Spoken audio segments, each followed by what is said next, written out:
fe y seguridad.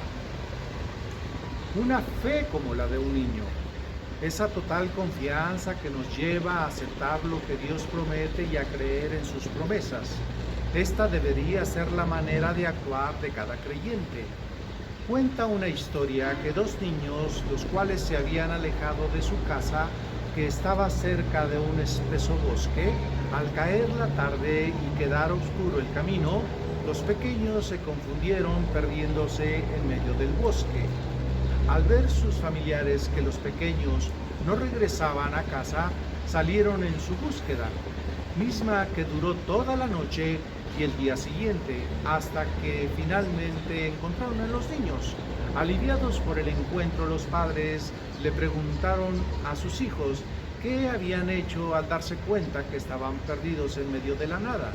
El niño mayor contestó: cuando oscureció, me arrodillé y le pedí a Dios que tuviera cuidado de mí y de mi hermanito menor. Luego nos echamos a dormir. Cuando nuestra fe es así, cuando es tan fuerte que sencillamente podemos pedirle a Dios su ayuda y dejar en sus manos los resultados, podemos atravesar en todo tiempo los momentos de tensión que vienen a nuestra vida. El salmista nos dice en la palabra de Dios, ¿cómo es esto posible? En el Salmo 121, versículos 3 y 4, dice: no dará tu pie resbaladero, ni se dormirá el que te guarda. He aquí no se adormecerá, ni dormirá el que guarda a Israel. ¿Estás experimentando el pánico de estar perdido dentro del bosque de los problemas, de las aflicciones, temores y perplejidades de la vida, padeciendo alguna enfermedad o con una economía desoladora? Te invito a que pongas tu fe en Jesucristo. Pide que cuide de ti, que supla todas tus necesidades, tanto materiales como espirituales. Él te ayudará a vivir confiado en sus promesas. Esto me lleva a una reflexión. El que pone su confianza en Dios nunca será abandonado por Él. Él dice en el Salmo 4:8, en paz me acostaré y asimismo dormiré, porque solo tú, Dios, me haces vivir confiado. Les recuerdo que es mejor tener una relación personal con Dios que una religión. Un saludo. Les habló el abogado Carlos Monroy y les recuerdo que me pueden seguir en mi canal YouTube buscándome como abogado Carlos Monroy. Bendiciones.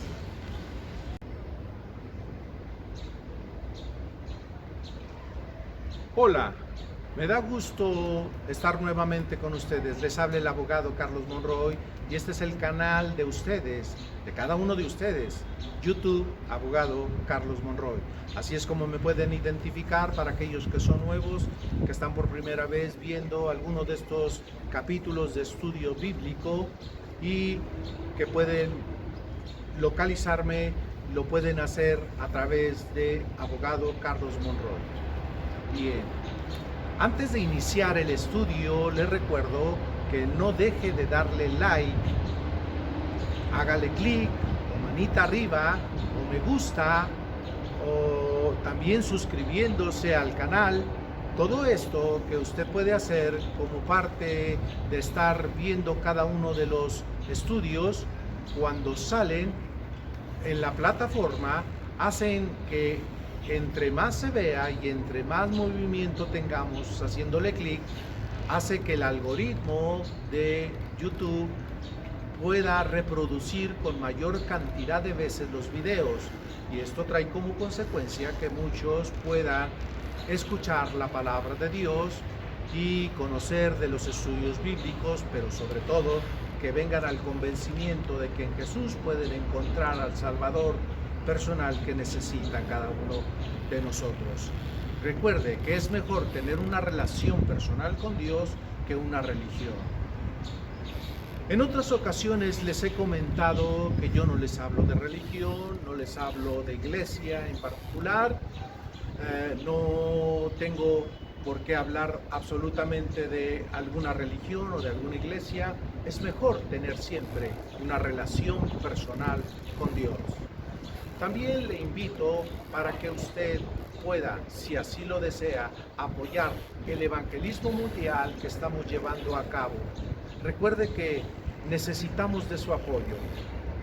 Durante los videos aparece la clave interbancaria en que usted puede hacer depósito para que usted pueda apoyarnos. Lo necesitamos. Yo le invito para que usted lo haga. Llevemos la palabra de Dios adelante y cada uno poniendo un granito de arena, unos orando, otros ofrendando, otros viendo los videos, otros suscribiéndose, otros dándole clic, manita arriba. Todo eso es parte de hacer un trabajo en conjunto. Bien, continuemos con nuestro estudio. El tema es enséñanos a orar. Les recuerdo que en el capítulo anterior hablamos cómo uno de los discípulos de Jesús le dice que le enseñe o que les enseñe a los discípulos a orar. Y es cuando empieza Jesús a enseñar a favor de sus discípulos la forma de cómo orar al Padre. El discípulo le había dicho: enséñanos a orar como Juan enseñó a sus discípulos. Cuando vemos esta puntualización que hace el discípulo, Jesús también hizo lo mismo con sus discípulos.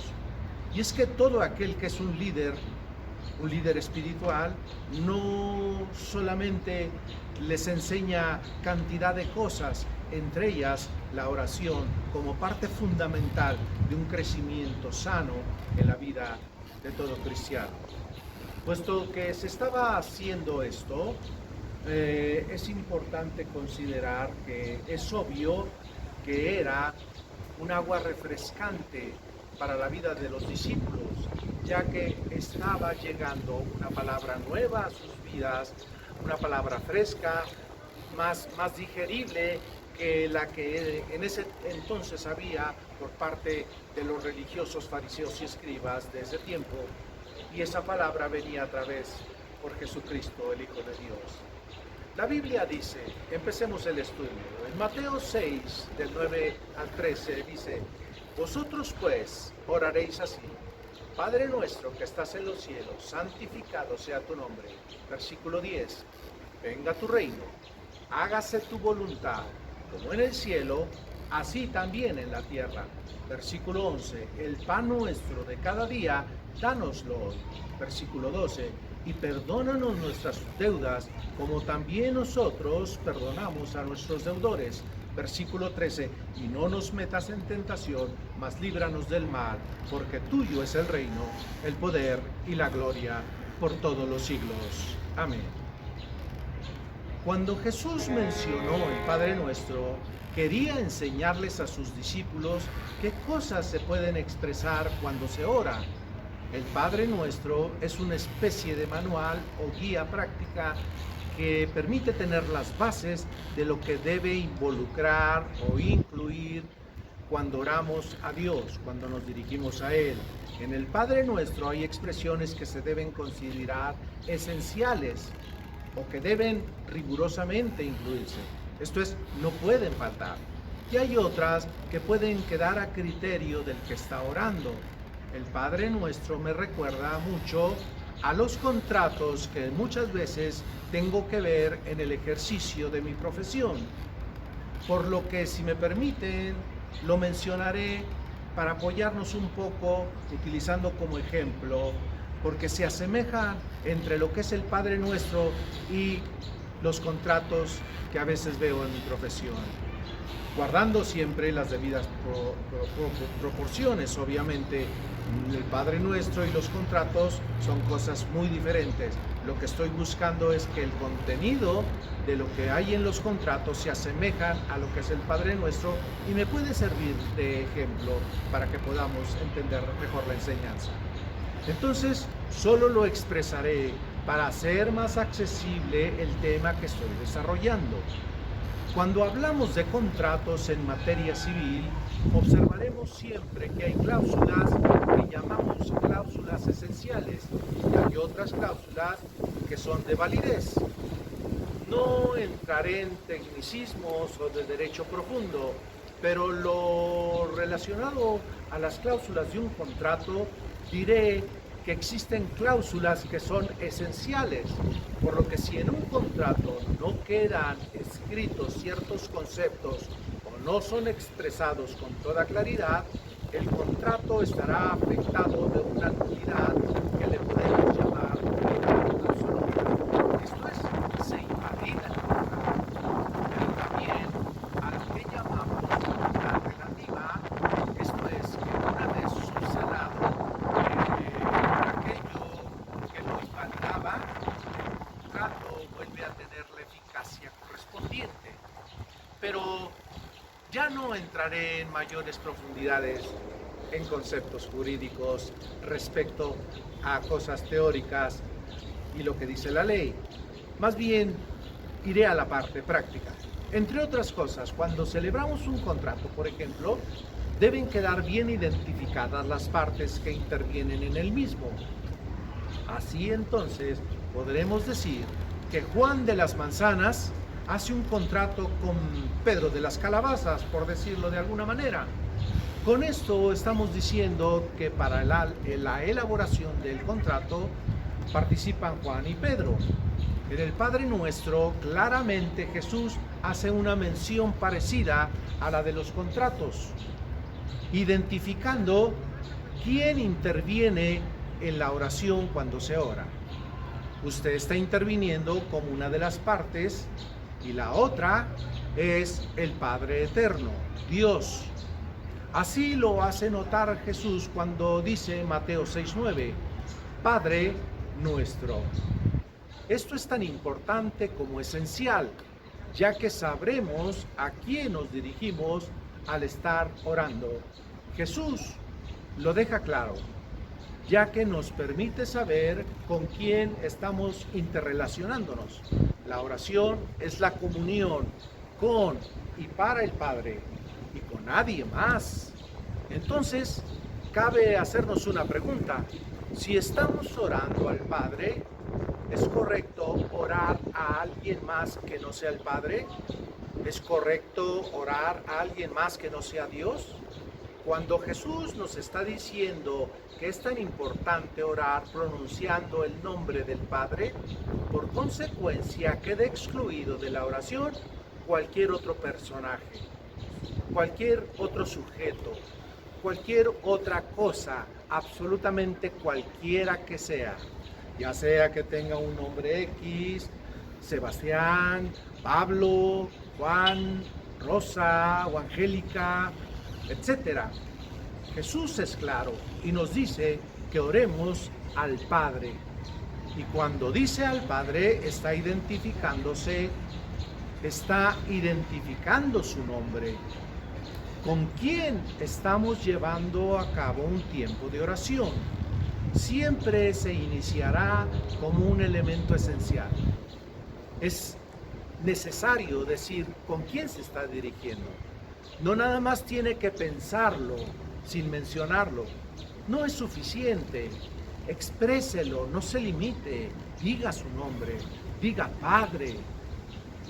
En cursos de relaciones interpersonales, cuando toco el tema de sujetos que se comunican entre ellos o ellas, regularmente les digo que es muy agradable estar mencionando el nombre de nuestro interlocutor, ya que da un sentido de una verdadera comunicación e identificación con quien tratamos.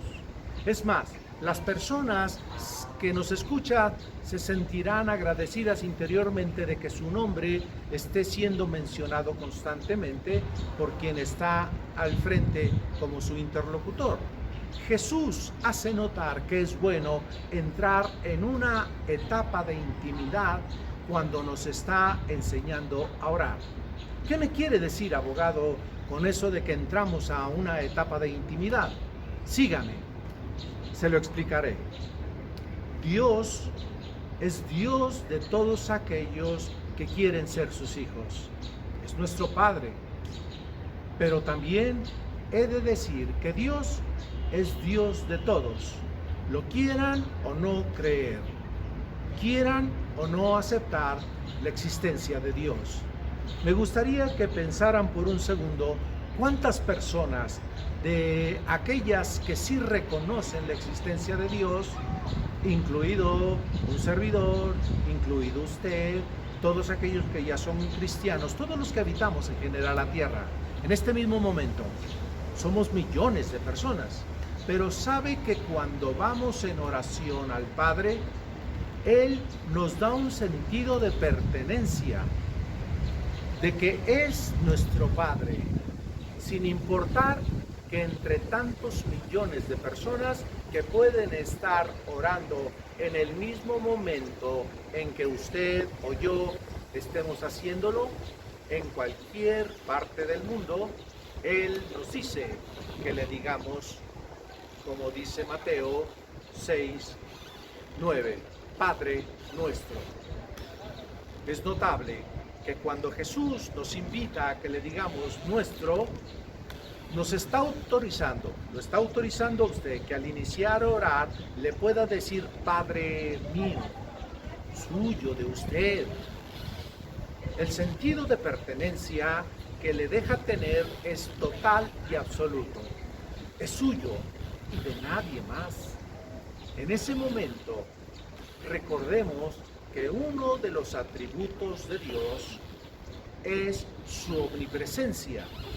Cuando usted va delante de Dios en oración, Él está para usted y para nadie más. Haga de cuenta que como cuando usted iba con su padre y al ir con su padre, usted se acercaba a Él, lo buscaba. Él podría estar ocupado, no importaba. Usted se acercaba a Él y Él probablemente, casi lo más seguro, dejaría cualquier cosa para atenderlo a usted, porque era su hijo, porque es su hijo. Lo mismo Dios. Dios está para usted y para nadie más cuando usted se acerca a Dios en oración. Digamos que entra en una exclusividad con Él. Permítame ponerle un ejemplo. Cuando usted está iniciando con alguien una comunicación, dígame si no sería molesto que alguien no le pusiera atención. Sería prácticamente una grosería lo que le estuvieran haciendo, que estando frente a frente no le hicieran caso o estuviera tratando otro asunto sin ponerle la debida atención a usted. Dios no es como un call center, que si está ocupado con alguien más y no pueda atenderlo a usted, mientras le va a poner una musiquita de atención, a una música de tiempo de espera, como si fuera una llamada telefónica. No es así. El atributo de su omnipresencia es que Él puede atender su llamado de oración poniendo toda su atención en usted. Así seamos millones y millones de personas que estemos orando al mismo tiempo al Padre, sorprendentemente Él tiene su atención en usted al 100%. Por eso es Dios, por eso es su Dios. Está para usted, está en todo momento. Él no tiene un ángel secretario particular que le pregunte, ¿quién me buscó mientras atendía otro asunto? Pásame los recados, por favor. Claro que no. Si así fuera, no sería Dios. Él atiende a su llamado de oración al momento en que usted toma un tiempo para orar. Y esto lo hace siempre, ponerle atención a usted. Tan cierto es que siempre atenderá su oración, que por eso le pide que ore en todo momento.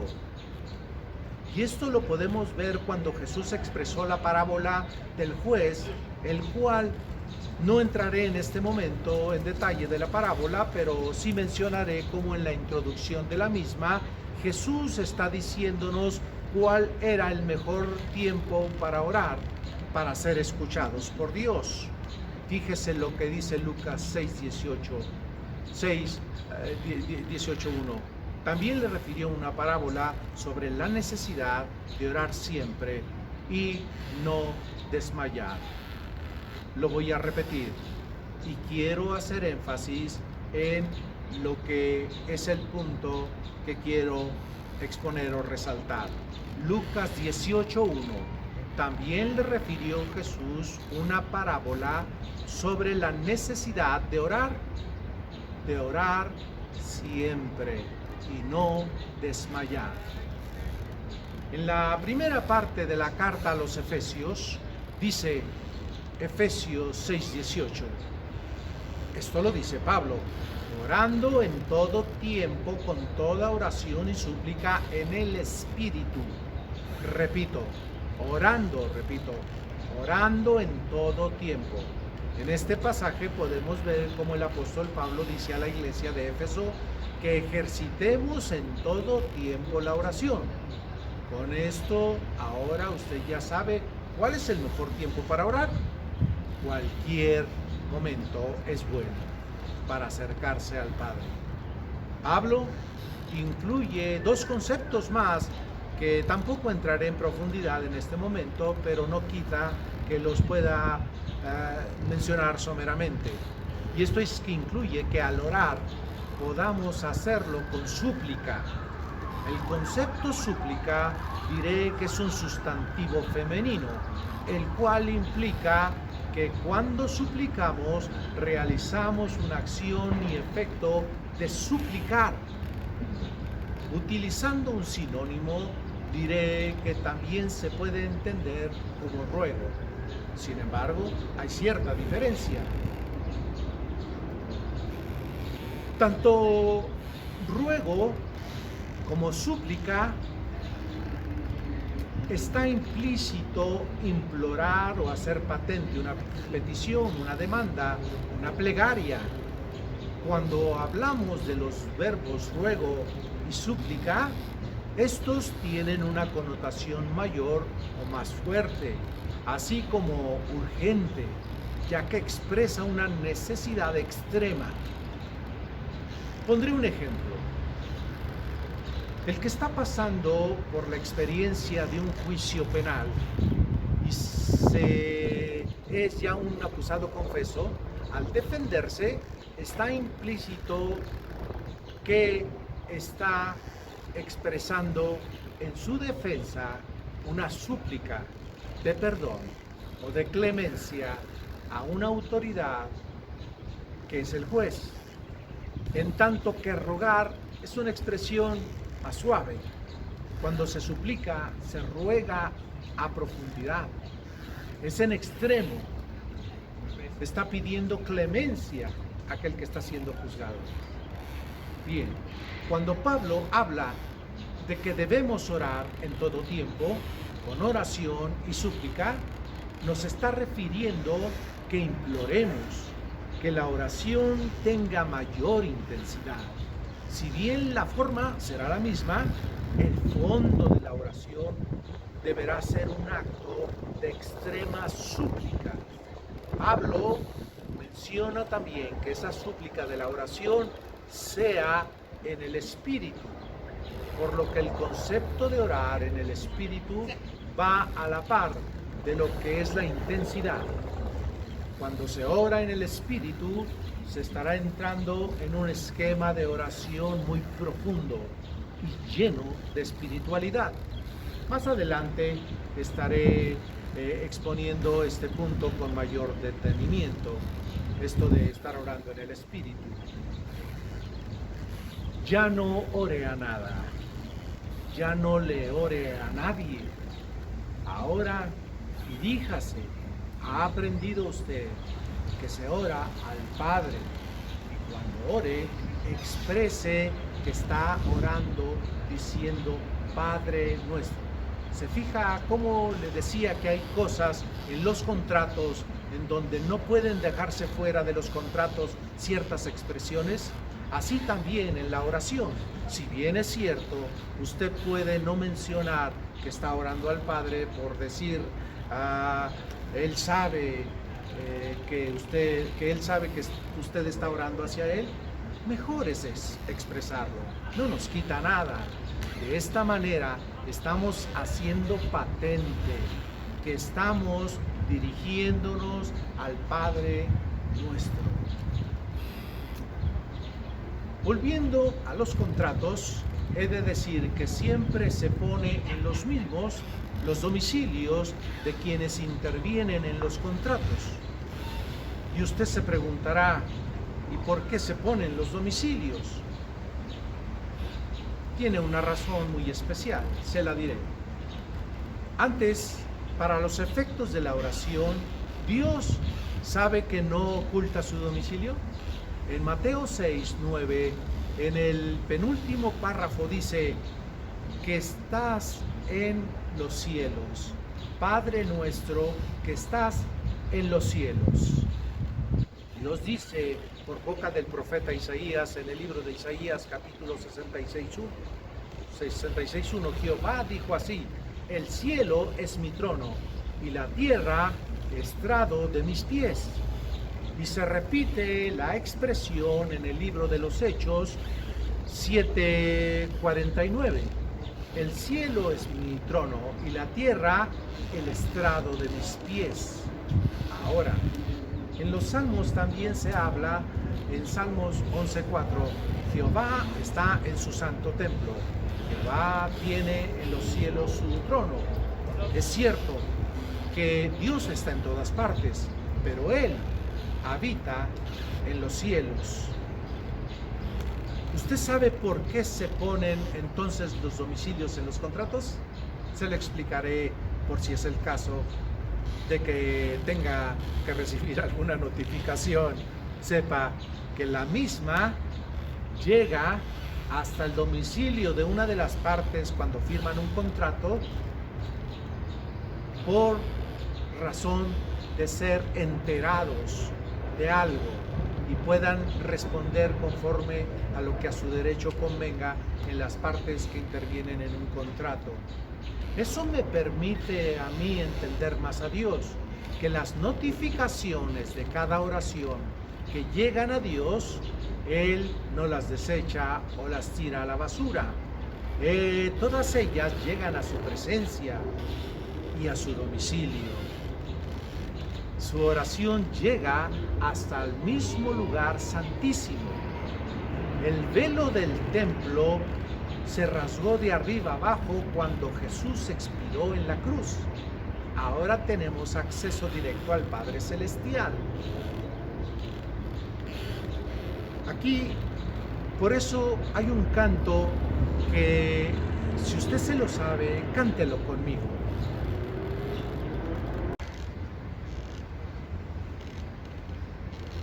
Llévame al lugar santísimo por la sangre del Cordero Redentor. Llévame al lugar santísimo, tócame, límpiame, heme aquí. Llévame al lugar santísimo por la sangre del Cordero Redentor. Llévame al lugar santísimo, tócame, límpiame, heme aquí. Señor, llévame a tus atrios, al lugar santo, al altar de bronce. Señor, tu rostro quiero ver. Pásame en las muchedumbres, por donde el sacerdote pasa. Tengo hambre y sed de justicia, y solo encuentro un lugar. Llévame al lugar santísimo por la sangre del Cordero Redentor. Llévame al lugar santísimo, tócame, límpiame, heme aquí. Llévame al lugar santísimo por la sangre del Cordero Redentor. Llévame al lugar santísimo,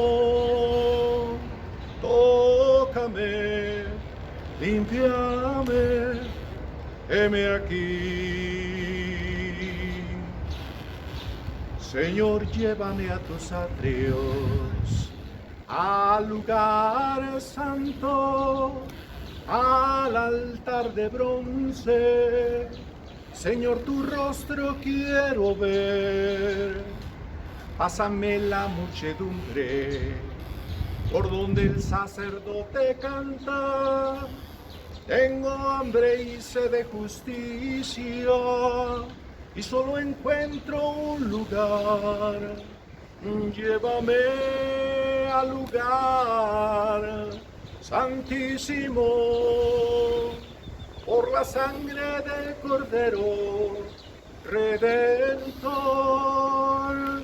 Llévame al lugar santísimo, tócame, límpiame, heme aquí. Llévame al lugar santísimo por la sangre del Cordero Redentor. Llévame al lugar santísimo, tócame, límpiame, heme aquí. Tócame, límpiame, heme aquí.